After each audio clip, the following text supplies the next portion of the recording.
which will be academic constituencies in their strongholds. And that's where the contention comes in. Shame. Because if it was non-contentious, why did they not respect the report of 2019 from ECZ? So when we say that this is highly contentious, had there been a consultative process, the people would have demanded to know exactly which constituencies were up for delimitation. So it would be folly for anyone, including our own MPs, to accept or agree on this process and later discover that they've been ignored. So we, as opposition members of parliament, we want to make it categorically clear. We will not be part of that flawed process. That is a non-constitutional constitutional amendment process. That's exactly what has happened. If it was constitutional, it was going to be people-driven. This is a process that is started by the UPND, doctored by the UPND, and concluded by the UPND. If anybody listened, there's nothing. I mean, the Minister of Justice, they are even controlling the parliamentary process. They have set the timetable for Madam Speaker. And Madam Speaker was there listening. You know, they are presenting a timetable for Parliament. The select committee for Parliament. How did she know? Yeah, so Comrade Sanga, I stand here as a very sad constitutional lawyer who, you know, has witnessed what is called the coup d'etat, a constitutional coup d'etat. Yeah. So, Comrade Sang, I think you may wish to just thank you. Thank you, the opposition. I'm actually, just like you, I'm a very worried politician, I'm a very worried lawyer, and I'm a very worried scholar of constitutionalism in the country. We are witnessing today the darkest day in constitution making in the country. That you have a group of people calling themselves a political party wanting to bankroll a program of rewriting our constitution. The earlier stories you heard were that people were consulted. Contrary to what they were saying, it is now that the minister was saying people are going to be consulted to garner consensus. By the time they were supposed to have come to the House, they should have had a people's participation into the program. So that when they're announcing the program which was being announced today, they would have said the input that came from the people is this and the other. The minister was kind enough to actually mention some groups that were consulted, but it's on record. The press has already reported that those who are consulted have already said they don't want this process to be undertaken. So who are they doing it for? Because if you talk about the church has said no. If you talk about this political party here, we've said no. If you talk about CSOs which are credible, they've all said no. Even some individuals have gone to the press to go and mention that the way the UPND is going about amending this constitution, you know, is incorrect. We should not do it. Others have even pleaded, can we just go to the election using the current constitution, which even ushered in the UPND into power? Why can't we hold the election with this current constitution and consider maybe amendments, you know, after the election? But what was even much more gregarious today was how the speaker handled the issue of the debate. Because after that, we were supposed to have asked questions to the ministerial statement. You see, when the first question was asked by Honorable Chisopa, the speaker was offended, was upset, and she decided to drop the agenda from the order paper. When we walked out, she decided to bring the agenda back on the order paper, and our colleagues were continuing to ask questions. That was highly unprocedural. So whatever has taken place after we've left the House, it's unprocedural, it's unconstitutional. It does not comply with the order paper. But this is the kind of parliament that we are dealing with. You know, like Honorable Mundubile has said, there's a procedure that you have to follow if you have to introduce the amendments to the Constitution. But what has happened today, what we experienced there today, was a clear roadmap to actually execute a coup d'etat on the Zambian people. They execute a coup d'etat on the Constitution because the Constitution is what guides what should happen in the nation.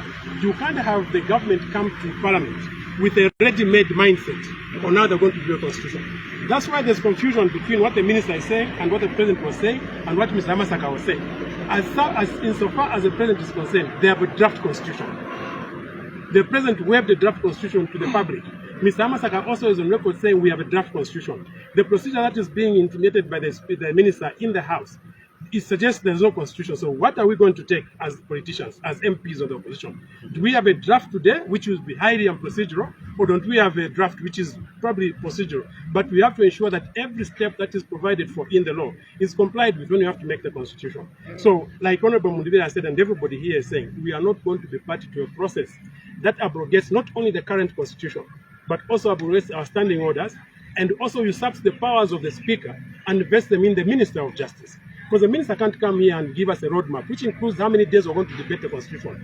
They've actually prescribed, I think, 3 days or 3 weeks or 2 weeks to debate the constitution. We are representatives of the people. Each one of us are going to the constituency when we close parliament. We don't even know how long it is going to take for us to consult our people. Like I said before, I have to go and translate what is provided in this draft into Bemba, so I can go and speak to my people in the constituency to find out if they support this change which are being proposed. But to give us,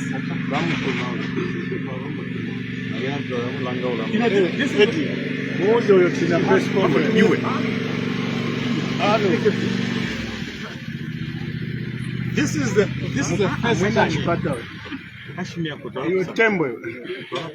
This is the first time we're going to the constitution making process in the country, which is akin to cooking food in a microwave.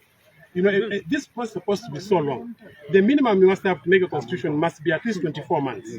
And we have already said the period is too short, but with what they came with to Parliament today, it is very clear that the UPND is ready to pass this constitutional amendment, whether or not Zambians like it. So my call is not only to us ourselves, it's also to the Zambian people. Please take a keen interest in what is going on in your country. This is the first time you're having a government that wants to give you a deal instead of negotiating a deal with you. They are telling you, here is the constitution, take it or leave it. It is up to you. If you're going to take this with a lackluster attitude, believe it or not, this constitution will be amended and very few people have participated in it. But to reinforce our position, we are not going to participate in it. We are going to raise an agenda for Zambians to understand what is going on and to make a position that this is not how you go about making a Republican constitutional amendment. Thank you very much. Maybe I can just add a bit. Thank you so much, Leader of Opposition and our legal president. Congratulations. Thank you. For hammering them again. Thank you, Vice. So, what is sinister or what is hurting is where women are put in the forefront to say because there's a cry for women.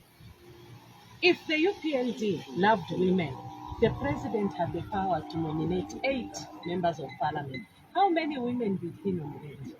The first thing he did when he entered into State House was to squash the Ministry of Gender. So, how can you trust an individual who doesn't have an agenda for women to say that is the one who wants to increase the number of women? So you see, sometimes it's very painful. I was looking straight into the eyes of the Justice Minister as she was making the presentation to say, no, women, you are the one. You see, once someone is fronting something in order to get something else, there is need for us Zambians to question. How many cabinet ministers do we have in this cabinet right now who are women? If you look, the whole of the front bench there, there's only the Vice President and the Justice Minister and maybe 2 or 3 others.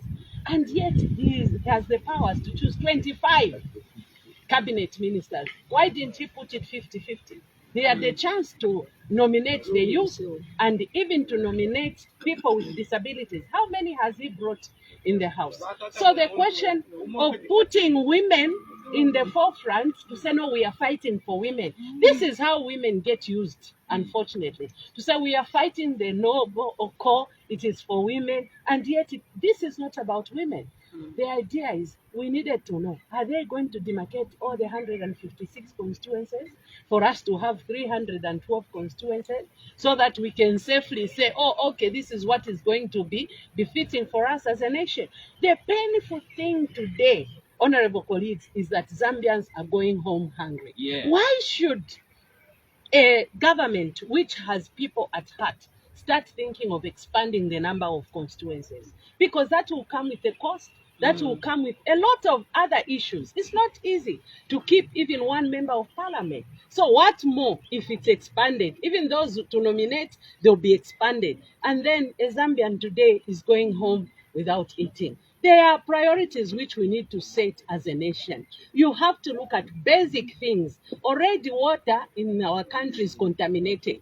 We needed to look at water, we needed to look at food, and we needed to look at the basic shelter for individuals instead of expanding the number of constituencies. So for me, I see this roadmap as a way to try and manage or get themselves a second term, because they have already seen that the popularity out there is dwindling. That is my comment. Senior MP, with your permission, come, madam. Come. Yes, please. I want to confirm here and announce that today in my capacity as the Legal Secretary General of the party, I've written to the Speaker relieving Anton Mumba as Chief Whip, and the opposition Chief Whip is Madam Brenda Nyerere. In this, have you got your office keys? I'm going to get the keys. Get them very Thank you so much. I need a copy of that later. I need to go demand. Or to be given to you. The second announcement, Yes. senior MPs, to announce that today I've written to the Speaker that Chavinga, I don't even call him honorable, I call him Mr. Robert Chavinga, is no longer the leader of opposition. The new leader of opposition is Honorable Mulenga Kampamba.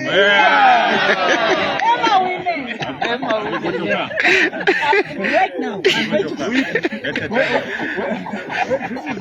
So you are senior, you're the most senior MP here, together with Vakanti and everybody else. We have written the letter to the Speaker this morning and stamped receipt.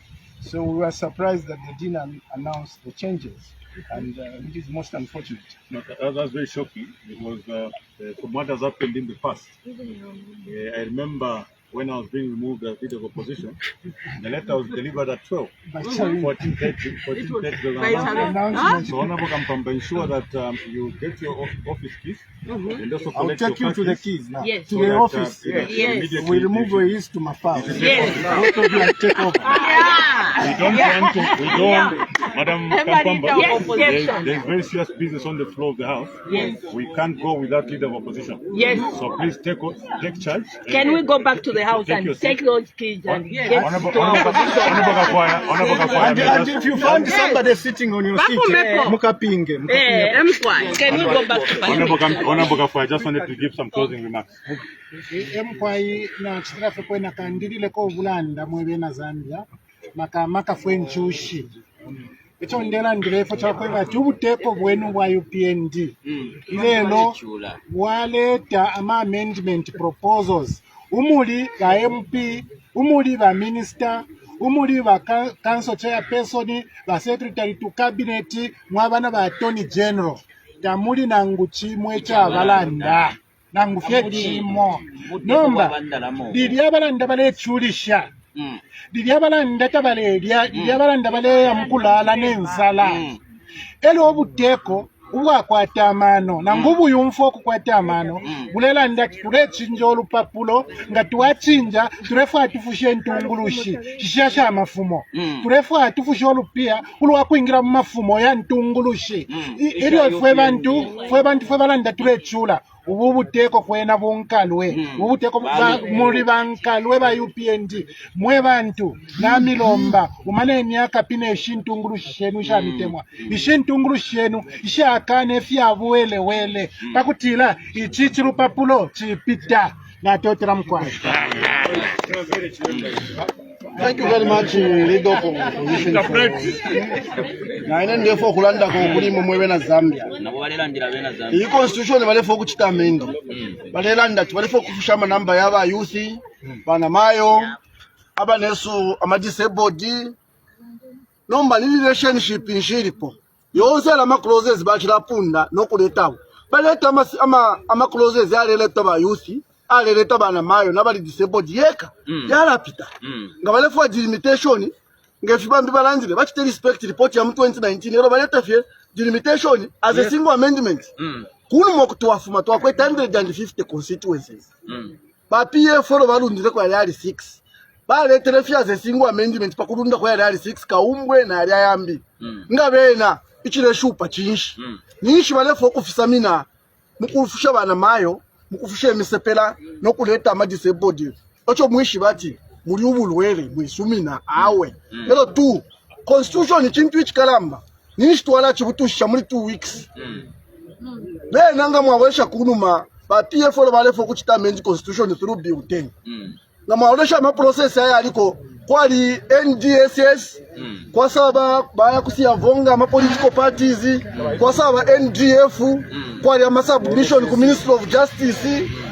yonsa ya ma process yalipitira ni child taking ine umwaka almost 2 years then nishi yala wela 2 weeks. How credible is it? What is the rush? A question not to feel okubepusha ocho bale rashinga chisho ocho bale fokufisa muri constitution So mwisumi na mwebe na Zambia pali ubulema pa pali ocho balefisa nishi baletela kulasira tuli akuma election chinshi chikabire ichile basunka chinshi icha shupa chinshi icha ba emergency because apata pali chili emergency mwebe na Zambia tufweni ifoni fo watu miminina twamye bati pali ubulema apa komailano tulekisala suspect balabambya balera ngati awe limbi balefo kuchinja term to 7 years balefo kufunya 50% plus 1 balefo kufunya running mate twala sumina ayama accusation pan to speed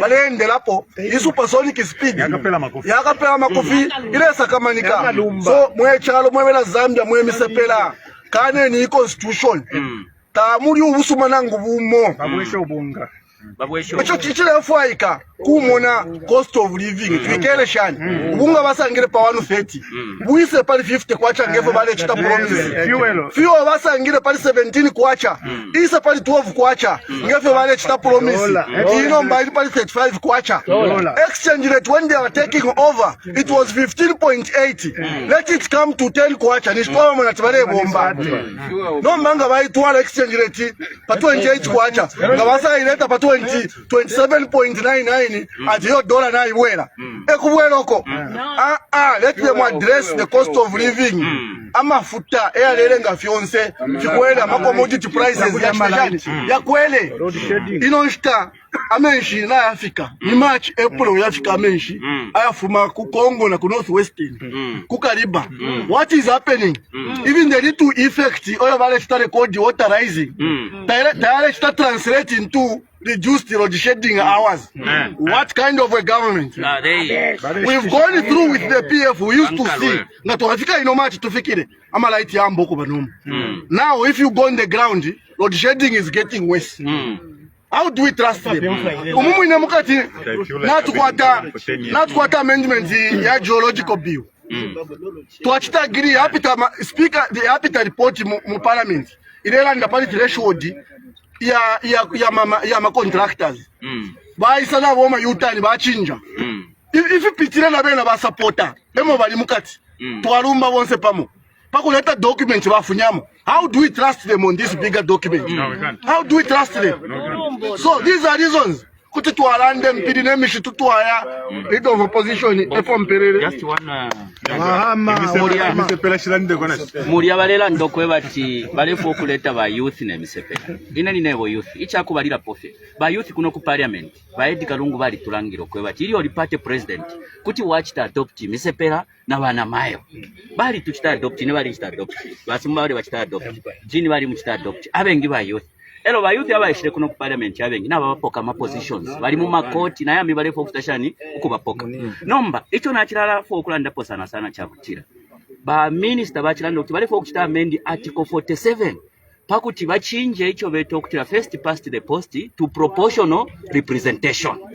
Proportional representation ni ile abakuisa ku South Africa bali poka abekala kyalwa amaka ya kusala ba MP ama political parties ebapanga ama list ya kusala chinshi ba MP kirepiri bulo kwebati abekala kyalonga balekeresha ba UPND bachinja constitution ni shibala abapoka amaka ya kutashani ya kusala ba MP kutira uyu natumutemo na kwato mutimo usuma bakala basalira ba MP kuma political parties bale mbalisti kulusaka ero batuma MP aya kukanchibia batuma MP aya kumonze batuma MP aya kumonze abali kulusaka uyo MP wa musango efyo tete abe loyo kubekala cyaro pantu teba musalire ba MP balero bala baloyo kubekala cyaro no kubatandira pantu eba basala uyo MP wa musango efyo kabaloyo kuri bali abapanga ama party list ngamo abalekeresha balete ekibale itokutira proportional representation nishi bachinja electoral system limbira kateka wine akalasarwa na parliament abantu fya abana ono ebakitashani eba musala pantu efo cyaba ku South Africa proportional representation ili aba ku South Africa katekwa asala na ba MP abana ono bawo bene ba MP abasala na bekala cyane